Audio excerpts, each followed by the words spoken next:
दोस्तों, YouTube के दोस्तों के फरमाइश पर पेश है हिंदी हॉरर स्टोरी परिणाम।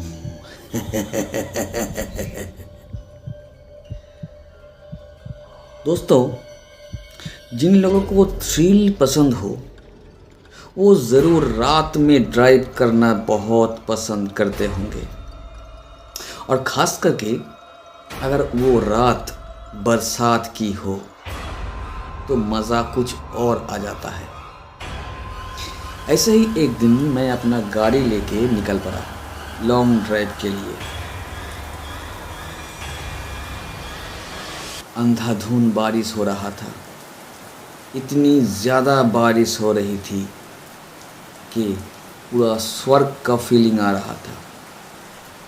पूरा रास्ता जो है धुआं धुआं सा हो गया था। रास्ता ठीक से नज़र भी नहीं आ रही थी। अचानक एक अनजान शख्स ने हाथ उठाते हुए मेरे गाड़ी के सामने आ गए। मैंने गाड़ी रोका। वो मेरे पास आके बोला, साहब, आप लिफ्ट दे सकते हैं क्या? हाँ हाँ, क्यों नहीं, आ जाइए। मैंने दरवाज़ा खोला। वो आदमी फ्रंट सीट पे आके बैठ गए और दरवाज़ा बंद कर दिया।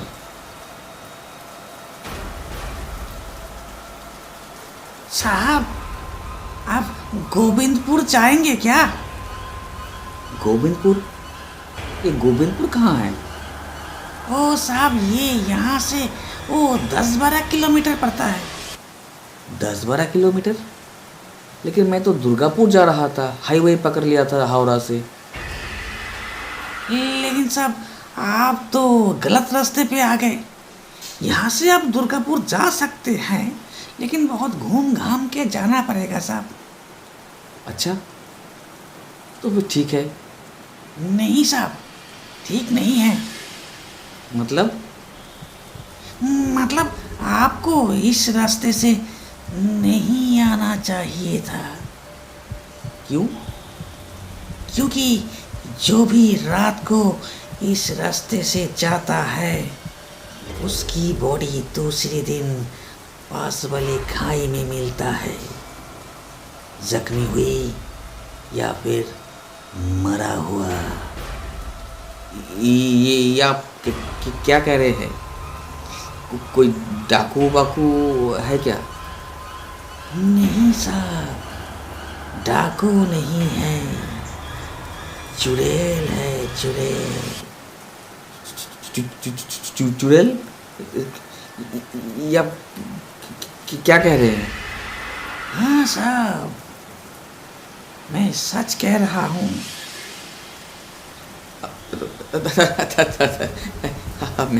मैं ये सब बातों को नहीं मानता। आपके मानने या ना मानने से कुछ नहीं होता साहब। सच बदल नहीं जाते साहब। ऐसा ऐसा क्या है? ऐसा मतलब आपको, आप ऐसे यकीन के साथ कैसे कह सकते हैं? क्योंकि मुझे पता है, एक बहुत दुख भरी कहानी है साहब, बहुत दुख भरी कहानी है। दुख भरी कहानी? हाँ साहब, क्या आप सुनना पसंद करेंगे? हाँ हाँ हाँ हाँ हाँ, बताइए बताइए, क्या दुख भरी कहानी है? वो जी साहब, ये यहाँ पे पास में एक गबरूपुर नाम का एक गांव है। उस गांव में अविनाश और उसकी वाइफ राधा भी रहती थी। दोनों में प्यार तो बहुत था।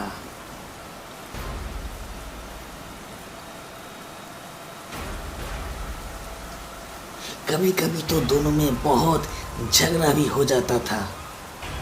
इतना झगड़ा हो जाता था कि कभी कभी अविनाश ने राधा के ऊपर हाथ भी उठा देता था। लेकिन प्यार बहुत करता था वो राधा से। एक दिन अविनाश जो है वो ऑफिस से लौट कर देखता है कि राधा जो है वो किसी से फोन पे बात कर रही थी। अविनाश ने पूछा, किससे बात कर रही हो राधा? जी मम्मी से। मम्मी से? दिखाओ। ये देखिए। अच्छा ठीक है, चलो मैं फ्रेश होके आता हूँ। वो जी आपका दोस्त डॉक्टर आशीष आए थे। डॉक्टर आशीष आए थे? कब आए थे? कितने देर तक था यहाँ पे? नहीं, वो 1 घंटा पहले वो आया था और उसके घर में एक पार्टी है, वो हम दोनों को जाने के लिए बोला और चले गए। ओह, ऐसा है क्या? ठीक है, तो तुम तैयार हो लो, मैं फ्रेश होके आता हूँ, फिर चलते हैं डॉक्टर आशीष के घर। अविनाश और राधा तैयार होके डॉक्टर आशीष के घर चला गया। वहाँ जाके देखा डॉक्टर आशीष के अलावा घर में और कोई नहीं था। आशीष के बीवी बच्चे सब घूमने चले गए थे। सब ने मिलके डिनर टेबल पे बैठ गए खाना खाने के लिए। अचानक अविनाश ने देखा राधा और उसके दोस्त डॉक्टर आशीष के बीच में आंखों में कुछ बातें हो रहे थे। इशारे से दोनों ने कुछ समझाने की कोशिश कर रहा था। अविनाश ने सब कुछ देखा, कुछ कहा नहीं। घर आने के बाद राधा को एक थप्पड़ लगा दिया। तुम्हें नया आदमी चाहिए ना? हाँ, इसीलिए ये आदमी पुराना हो चुका है। ये आप क्या कह रहे हैं? मैंने सब कुछ देखा। डॉक्टर आशीष के साथ आंख में चोली खेल रहे थे तुम। हाँ, अब वो पसंद आने लगा और मैं इतने दिन से तुम्हें इतना प्यार दे रहा हूँ। ये कुछ नहीं, नया आदमी चाहिए तुम्हें। हाँ, नहीं, आप गलत समझ रहे हैं। गलत समझ रहा हूँ। देखता हूँ तुम्हें।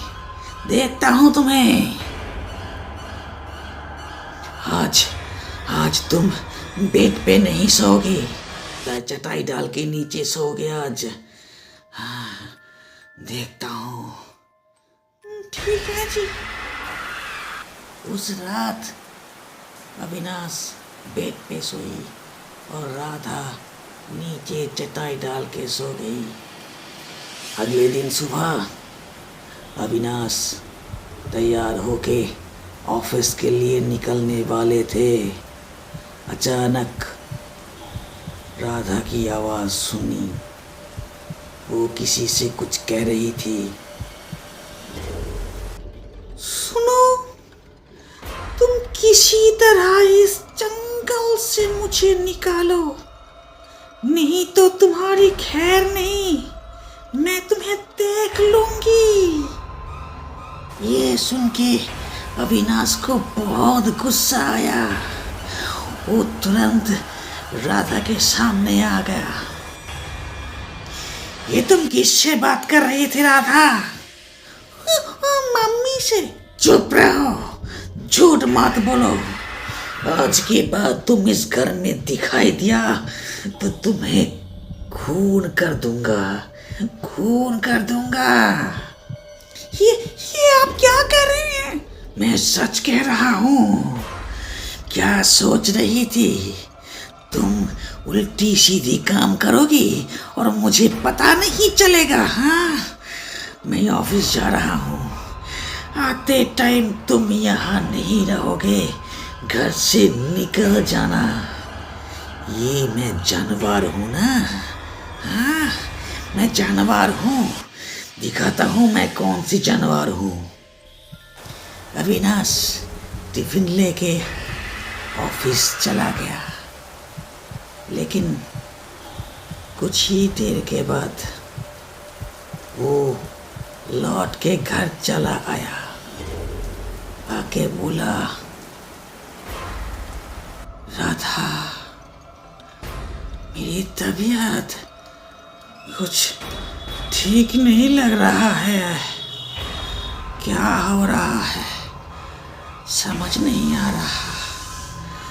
मैं थोड़ा आराम कर लेता हूँ। करो करो, आराम करो। स्वामी जी, कुछ ही वक्त में तुम चले जाओगे मुझे छोड़ के। मतलब क्या कहना चाहती हो?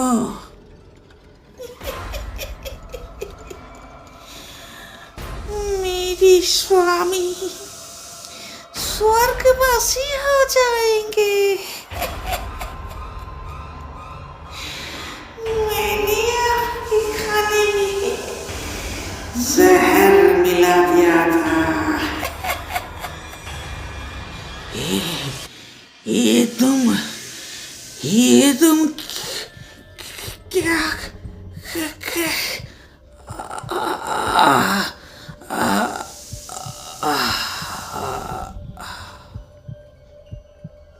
स्वामी अब चले गए क्या? स्वामी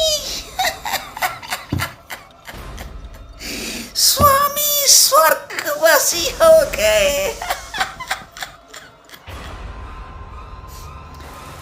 अविनाश के मौत के तुरंत ही बाद घर में पुलिस आ गई और राधा को पकड़ के ले गई।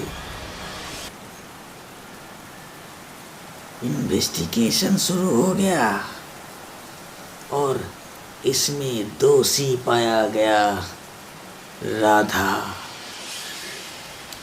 और राधा की भी फांसी हो गई।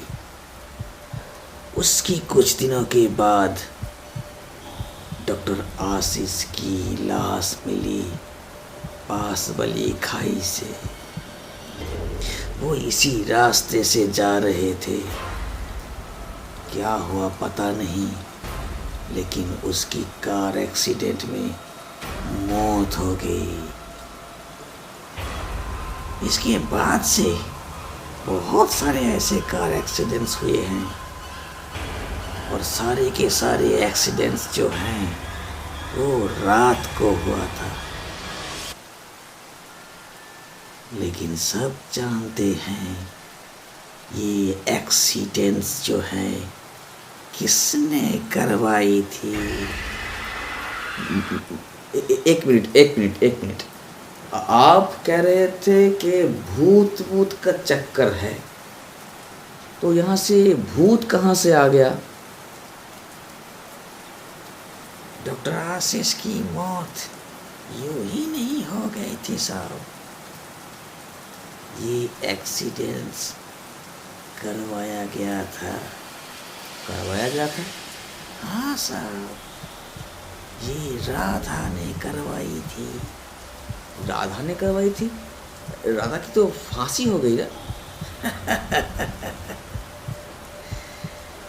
राधा मतलब राधा की आत्मा। ये आपको कैसे पता? और डॉक्टर आशीष को राधा की आत्मा मर्डर क्यों करेंगे? क्योंकि ये पूरा जो षड्यंत्र था ये डॉक्टर आशीष ने रचा था। मतलब अविनाश को जो जहर दिया गया था वो डॉक्टर आशीष ने दिया था, और अविनाश के मौत के जो तुरंत बाद घर में पुलिस आई थी वो भी डॉक्टर आशीष ने भेजी थी। ये आप कैसे बता सकते हैं? क्योंकि राधा ने डॉक्टर आशीष के ऊपर दबाव डाल रहा था कि उससे शादी कर ले। एक मिनट, ये बहुत बड़ा कंफ्यूजन है। आप बता रहे हैं कि ये डॉक्टर आशीष ने ये षड्यंत्र रचा, लेकिन आशीष के साथ डॉक्टर राधा का मतलब रिलेशन यही तो था इलीगल अफेयर, जिसका परिणाम अविनाश को भुगतना पड़ा था। अच्छा, अभी थोड़ा थोड़ा समझ में आया। मतलब राधा और डॉक्टर आशीष के बीच कुछ चक्कर चल रहा था, इसके चलते राधा ने डॉक्टर आशीष के ऊपर दबाव डाल रहा था कि उससे शादी कर ले। तो ये दबाव को हटाने के लिए डॉक्टर आशीष ने ये षड्यंत्र रचा था, यही ना?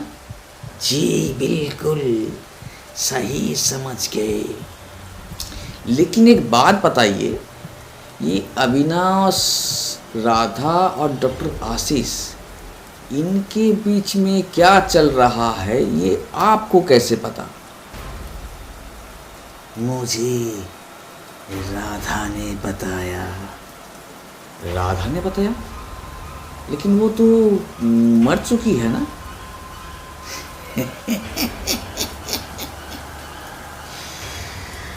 मरने के बाद ही तो बताई उसने।